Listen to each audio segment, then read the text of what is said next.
Sa panahon karon mahinungdanon kaayo ang mga pananom, ilabi na ang mga utanon.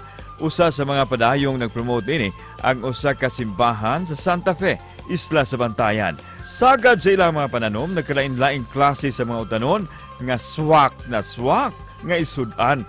Busa karong buntaga ato makauban ang usa sa mga nangu sa pag-ugmad sa halapad nga garden sa mga utanon sa nasong isla nga si Judy Arcilia.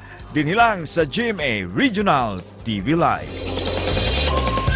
Susihon ta karong buntaga mga kapuso kining garden nga gipatubo sa ganghan sa simbahan mismo diha sa lungsod sa Santa Fe sa Isla sa Bantayan. Makauban nato chairperson sa Ministry on Livelihood sa Santo Niño Parish sa Santa Fe, si Ma'am Judilyn Pilapil. Good morning, Ma'am Judilyn. Welcome to GMA Regional TV Live. Maayong buntag, Sir Nico, ug maayong buntag sa mga ating kapuso, and maayong buntag sa akong katadlungsod sa Santa Fe ug sa tibuok Isla sa Bantayan. Salamat, Ma'am, for joining us this morning. Gusto mo may baw-an, Ma'am, kining inyong garden nga gibuhat nga programa diha sa simbahan sa Isla. Kinsa may naka-ideya ani, Ma'am, kanus-a man ni nagsugod? Food Garden or Santa Fe Demo Farm na mugna og natukod tungod sa pangandoy ug damgo sa atong buutan nga pura paroko nga si Reverend Father Dave Villaseran.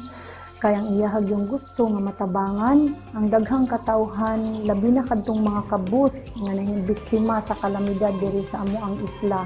Unsa man, Ma'am, ang sagad nga mga utanon nga inyong gipananom ug pila sab ang estimated ninyong mga cost consumers nga mamalit diha sa inyong mga produkto? Ang atong first cycle ni adtong November 2021 hangtod karon nga bulan sa Pebrero 2022. So ang atong mga tanom sa first cycle mao kadtong kangkong, palya, talong, nausab kami pipino, nausay kalabasa, upo, sili labuyo, sili espada, okra, balatong, alugbati ug munggos. Ug nagsugod na usab kita karon sa atong second cycle. Kinsa man ang makabenepisyo sa inyong programa, Ma'am Judy? Sir Nick, ang una gid nga benefited sa ato ang programa sa Santa Fe Demo Farm mao ang ato ang 46 farmers ug ang ilahang mga pamilya ug ang ilahang katagilungsod. Usab ang ato ang mga members sa Basic Ecclesial Community or BEC Sheds ug ang mga miyembro sa ato ang BEC Multipurpose Cooperative. Ug usab sa ato ang mga parokyano ug sa ato ang katawhan diri sa Santa Fe, mahinungdanon jud kaayo kini Sir Nico kining ato ang programa. Kay tungod aning Santa Fe Demo Farm napadayon nato ug napalambo nato ang atong gitawag nga community pantry or Caritas Kindness Station.